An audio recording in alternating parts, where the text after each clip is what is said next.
এরকমই এক যুবক ফুজাইলা রাদিয়াল্লাহু তাআলা সাহাবা, আমার নবীর তাগড়া যুবক প্রেমিক, যখন কাফের অবস্থায় ছিল তেনাকে জিজ্ঞেস করছে আপনার তওবার ঘটনাটা বলেন। বলে আমি অনেক বড় আইয়াশ ছিলাম, জেনাখোর ছিলাম, নাউজুবিল্লাহ, মদখোর ছিলাম, নারী নিয়ে পড়ে থাকতাম, টাকার বিনিময়ে মানুষকে হত্যা করতাম, চুরি করতাম, ডাকাতি করতাম, যা মন চায় তাই করতাম। এরকম সমাজে আছে কি নাই? দেশেরটাই না দশের টাকায় সমাজে, এরকম সমাজে মনে নাই? আসেনি বাবা? আছে আছে আছে। ওই সমাজও ছিল, এই সমাজে আছে, কিয়ামতের আগ পর্যন্ত থাকবে।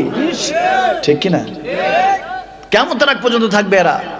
ভাইয়েরা আমার, বাবারা আমার, যখন ফুজাইলা রাদিয়াল্লাহু তাআলা কে বলল আপনার তওবার ঘটনা বলেন, বলে আবু জাহেল বলল 100 সুরকু উট, লাল উট তাকে গিফট করা হবে, হাদিয়া করা হবে, যে আমার নবীকে হত্যা করবে। নাউজুবিল্লাহ, নাউজুবিল্লাহ। সে বলল যে আমি করব বলে তলোয়ার নিয়ে ওই দিন বের হয়েছে। প্রতিমধ্যে এক প্রস্টিটিউট নারী, খারাপ নারী ডাকছে, কি ফুজাইলা আসবা না রাতে? বলে তুমি রেডি থাকো, আমি একটা কাজ সেরে আসতেছি রাতে। যখন নাউজুবিল্লাহ সে আমার নবীকে হত্যা করার উদ্দেশ্যে, শহীদ করার উদ্দেশ্যে যাচ্ছে, আল্লাহ বলেন ফুজাইলা শক্তি দিছি, সমর্থন দিছি, আমার নবীকে হত্যা করবি, যাস না, যাস না। এটা তোরে হত্যা করতে টাকায় টানতেছে না, তোরে হেদায়েতে টানতেছে। ঠিক কিনা? ঠিক কিনা?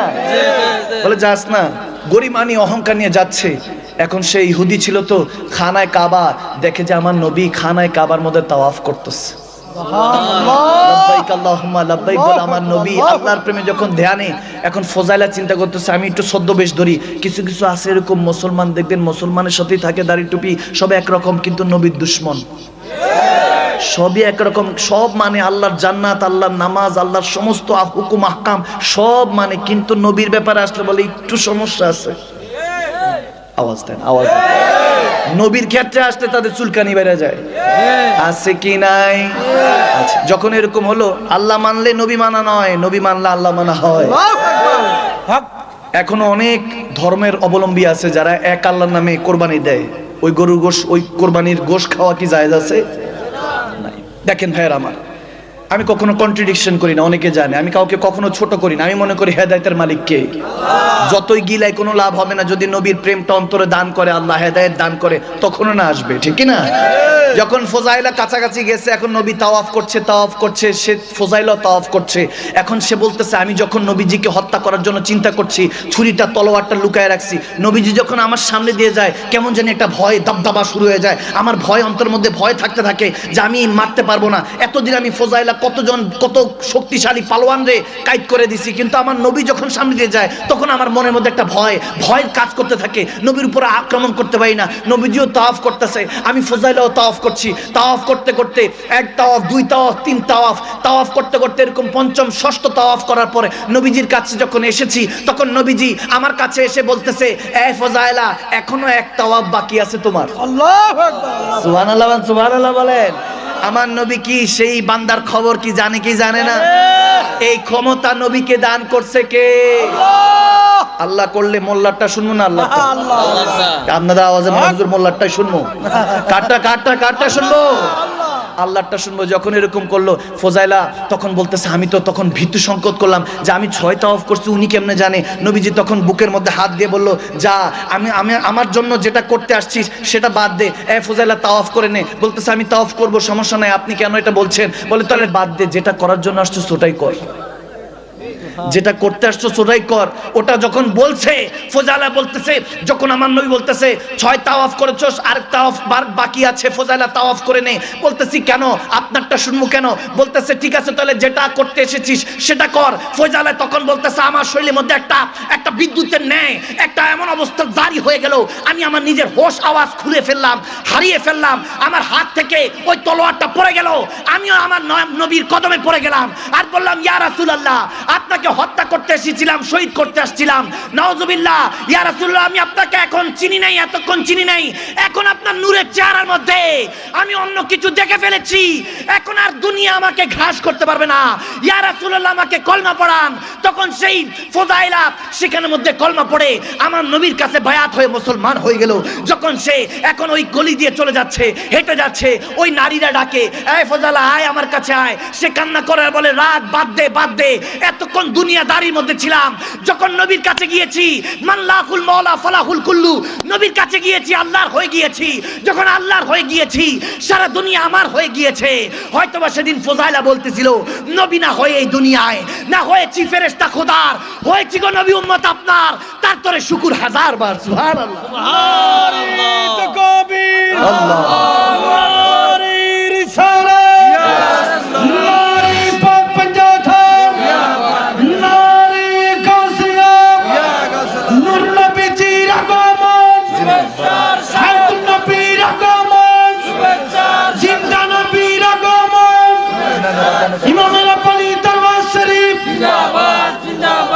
কষ্ট হচ্ছে বাবা?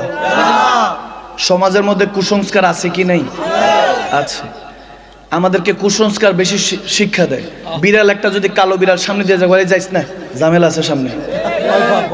আবার কিছু কিছু যেতেছে খুব তড়িৎ গতিতে চলে যাচ্ছে, পিছন দিক দিয়ে ডাক দিলে বলে এর পিছন দিক দিয়ে ডাক দিছিস, কাজটাই সত্যি না, সব কাজটাই বরবাদ হয়ে যাবে। বলে না বলেন? অনেক রকম কুসংস্কার আছে। ইবনে বাতুতা আলাইহির রাহমা বর্ণনা করছেন যে এক যুবক আল্লাহ ওয়ালা ছিলেন, তার জামানার মধ্যে আবুল বারাকা নাম তেনার, আবুল বারাকা আলাইহির রাহমা। তেনার জামানার মধ্যে একটা মন্দির ছিল যেখানে প্রতি বছর একটা সুন্দরী নারীকে রেখে আসতে হতো, যুবতী নারীকে। পরের দিন আসলে দেখা যেত ওই নারী মারা গেছে, ওই মেয়ে মারা গিয়েছে। তো এই জন্য প্রত্যেক বছর সারা বছর তাহলে শান্তি থাকবে, নাউজুবিল্লাহ। মুসলমানরাও সেটা বিশ্বাস করা শুরু করলো, নাউজুবিল্লাহ বলে। এখন হযরত আবুল বারাকা আলাইহির রাহমা যুবক এক আল্লাহর ওলি, তিনি পথে দিয়ে যাচ্ছেন, তো খাবার ক্ষুধা লেগেছে, ওই সময় তো আর রেস্টুরেন্ট হোটেল ছিল না, ক্ষুধা লেগেছে, সালাম দিলেন এক বাড়ির সামনে গিয়ে, আসসালামু আলাইকুম, কেউ কি আছেন? বলে আছি। বলে একটু ক্ষুধা লেগেছে, যদি খাবার দিতেন, আমি একজন মুসাফির, মুসাফিরকে মেহমানকে খাবার খাওয়ানো সুন্নত, ঠিক না? বলে আমি মেহমান হয়ে আপনার একটু মেজবানি পেতে চাই। বলে আসেন। ভিতরে আসলো, খাবার খাওয়াচ্ছে। একজন মহিলা ছিল, খাবার দিয়ে বলতেছে আসেন, পর্দার আড়াল থেকে কান্না করছে। আবুল বারাকা ওই যুবক আল্লাহর ওলি জিজ্ঞেস করছেন কি হয়েছে মা, কি হয়েছে, হোয়াট হ্যাপেন, কি হয়েছে? বলে হুজুর আমার জীবনে অনেক দুঃখ, আমার স্বামী নেই, আমি একটা মেয়ে ছিল, আজকে সেই মেয়েটাকেও দিয়ে আসতে হবে। বলে কেন, কোন জায়গায় দিয়ে আসবা, কি বিয়ে হবে? বলে না, মন্দির আছে বাগদাদে, ওই মন্দিরের কাছে দিয়ে আসতে হবে, ওখানে নাকি ওই যে স্ট্যাচু আছে, ভগবান আছে বা যে মূর্তি আছে, তাকে ওই নারী দিতে হয়, একজন প্রতি বছরে একটা করে নারী দিতে হয়, একটা মেয়ে দিতে হয়, যুবতী মেয়ে দিতে হয়, নয়তোবা সারা বছর এই গ্রামের উপরে, এলাকার উপরে আযাব আসতে থাকে।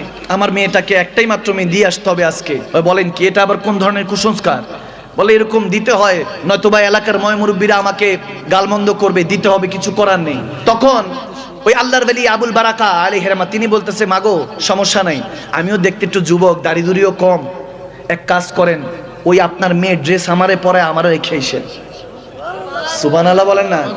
বলে আমি একজন মুসাফির চলে যাচ্ছিলাম, আপনি আমাকে অন্ন দিয়েছেন, খাবার দিয়েছেন, আপনি যেহেতু রিজিকের ব্যবস্থা করেছেন, তাহলে আপনার সুব্যবস্থা করবেন কে? আওয়াজ দেন না কে? আপনার জীবনের ব্যবস্থা হয়তো বা আল্লাহ আমাকে মুসাফির হিসাবে পাঠিয়েছে। দেখেন, আল্লাহ ওয়ালাদের সাথে সম্পর্ক রাখবেন। আপনি কি মনে করছেন দুনিয়ার এই জমিনের মধ্যে কোনো আল্লাহ ওয়ালা নাই? আছে। না থাকলে কিয়ামত সংঘটিত হয়ে যেত, যেভাবে বর্বরতার শিকার আমরা হচ্ছি। যুবক দেখেন না নারী হয়ে যাচ্ছে, বই পুস্তকের মধ্যে ট্রান্সজেন্ডার এসব নিয়ে কথাবার্তা আসতেছে, আপনারা কি এগুলো পান না? নাউজুবিল্লাহ। এগুলো নিয়ে কথা বললে চাকরিচ্যুত করে দেয়, তাকে দেশ থেকে ত্যাগ করে দেয়, তার উপরে হ্যারাসমেন্ট। দেখবেন যে সৎ পথে চলে তার উপরে বালা মুসিবত বেশি আসে। কোন রকম উপরের দিকে উঠলে নিচ থেকে টাইনা ধরার মানুষের অভাব নাই। ভালো কাজ করবে, ভালো পরামর্শ দিবে, এরকম মানুষ আজকাল সমাজে অভাব, ঠিক না? যুবকরা তো চিন্তা করে, যুবকদেরকে সারাক্ষণ গুতাইতে থাকে, কিছু একটা কর, কিছু একটা কর। তুই যদি কিছু না করিস আমরা কেমনে চলবো? আরে আপনাকে যে এতদিন চালাইছে, আপনার সন্তান কোষ, তিনি চালাবেন। তিনি কে? তিনি কে? আল্লাহ। আরে আপনি একটাবার চিন্তা করেন, গরম পানি চুলার মধ্যে দেন, এরপর শক্ত আলুটা দেন, যিনি নরম করে দেয়, একটা নরম ডিম দেন, যিনি শক্ত করে দেয়, তিনি তো আল্লাহ। কি বুঝেন আল্লাহর ক্ষমতা? কি বুঝেন আপনি? বুঝেন না দেখে বরকত আসে না। তাওয়াক্কুল আল্লাহ ওয়া রাসূল, আল্লাহর উপরে ভরসা রাখুন, মদিনা ওয়ালার উপর প্রেম রাখুন, দেখবেন আল্লাহ সমস্ত মুশকিল আসান করে দিবে। সুবহানাল্লাহ কোন? সুবহানাল্লাহ পড়ুন। ভাইরা আমার, যখন বলতেছে যে আমাকে নিয়ে চলুন আল্লাহর ওলি, তিনি বলতেছেন ঠিক আছে মা আমি যাব, আপনি টেনশন করেন না। তো তিনি তখন মহিলার ড্রেস পরে টরে ওই মন্দিরে ওনাকে রেখে আসছে। আসার পরে এখন যাকে রেখে আসতো পরের দিনই কিন্তু ওই নারীর লাশ পেত, ওই যুবতীর লাশ পেত। কিন্তু ওই দিন রাত পার হয়ে গেল, পার হওয়ার পরে পরের দিন যখন সবাই আসছে, উনি হেসে দেখতেছে, উনি হাসতেছে, বলছে কি হয়েছে আপনারা এতদিন এত বছর 30-40 বছর এই কুসংস্কারের মধ্যে ছিলেন, কই কিছুই তো হয় নাই। বলে কি বলেন হুজুর? বলে হ্যাঁ, আমি রাতের বেলায় আমার ইস্তেঞ্জা পেয়েছে, আমি ইস্তেঞ্জা করেছি, আমি তাহাজ্জুদের নামাজও পড়ছি, 2 বার ওযুর জন্য মন্দির থেকে বের হয়েছি, আমি আল্লাহর ইবাদত করেছি এবং ফজরের সময় আজান দিয়েছি। সুবহানাল্লাহ বলে না? এখন যারা ফজরের পরপর আসছে বলে চলেন এবার সালাত আদায় করি, নামাজ আদায় করি, শুকরিয়া আদায় করি, যিনি হেফাজত করেছেন তিনি কে? আল্লাহ। তেনার সেজদাটুকুন আদায় করি, সবাই নিয়ে নামাজ পড়ার পর বলে আজকের থেকে এগুলো বন্ধ। বলে হুজুর আপনি ছিলেন? বলে হ্যাঁ আমি ছিলাম। খামাখা কেন এই নারীদেরকে তোমরা হত্যা করতে? এটা জুলুম, অত্যাচার কেন করছো এরকম? কখনো কোনো কাউকে কখনো কোনো কষ্ট দেওয়া যাবে না, মুসলমান হয়ে মুসলমানকে কষ্ট দেওয়া যাবে না। তাহলে বলে হুজুর তাহলে ঘটনা কি? যেই নারী যেই যুবতী রেখে আসতাম সেটা মারা যেত কেন? গভীর পয়েন্টটা তো এই জায়গায়। দেখবেন যে এমনে মাইরা ফেলে না, ভয় মাইরা ফেলে মানুষকে। বলে ওই যে রাইখা যেত, সবাই জানে যে প্রত্যেক বছর কেউ না কেউ মারা যায়, হয়তোবা কেউ একবার মারা গেছে, এরপরের থেকে যারা সারা রাত অন্ধকার এই মন্দিরের মধ্যে পড়ে থাকে সবাই মনে করে কোনো জিন টিন হয়তো বা আসবে, মেরে ফেলবে, কিছু ওই দেহ দানব ধরবে, এটা মনে করেই সকালবেলা হওয়ার আগে মারা যেত, ভয়ে মারা যেত। ঠিক না? বলতেছে যত যুবতী মারা গেছে সব ভয় মারা গিয়েছে, কোনো এখানে কোনো ক্ষয়ক্ষতি করার মতো কোনো দেহ দানব কোনো জিন টিন কিছুই নেই। তবে হ্যাঁ জিন্নাত আছে, মিনাল জিন্নাতি ওয়ান নাস, 2 জাতির হিসাব হবে, একটা হলো মানুষ আর একটা হলো জিন জাতি। আমাদের সাথেও আছে, এলাকার মধ্যেও থাকে। আপনার অনেক সমস্যার কারণ কিন্তু এই জিন জাতি। এই জিন জাতিরও অনেক ক্ষমতা আল্লাহ দিয়েছেন, তারা ওই ক্ষমতা প্রয়োগ করে আপনার ব্যবসা বাণিজ্য চাকরি চ্যুত থেকে অনেক কাজ থেকে আপনাকে বিরত রাখে, আপনার ভালো হতে দেয় না। এটা আছে, তবে এটার ওষুধ দেনেওয়ালা সেই ডাক্তার আল্লাহর ওলিরাও আছে। ঠিক কিনা? কখনো মা সাদিকিন, সে ওলি আল্লাহদের সাথে সম্পর্ক রাখলে আপনার দেহ দানব শত জিন জাতি শয়তান মানুষ জাতি শয়তান কোনো ক্ষতি করতে পারবে না। হেফাজত করবেন কে? আল্লাহ। আল্লাহওয়ালা বান্দাদের সাথে সম্পর্ক রাখবো, তাহলে দেখবেন যে আপনার সমস্ত কিছুর মধ্যে বরকত আসতেছে। আমার আল্লাহ বলেন বান্দা তুই যতই দুনিয়াদারির কাছে চেষ্টা করিস, দুনিয়ার মানুষের কাছে যাবি, তোকে ফেরত পাঠায় দিবে। যদি তোর পকেটে মাল থাকে টাকা থাকে তাহলে তোকে সম্মান করবে। যেদিন বিছানায় লাশের মতো শুয়ে থাকবি অসুস্থ হয়ে, ওদিন বুঝবি দুনিয়ার আপন জনা আজকে আছে কালকে নাই। ঠিক কিনা?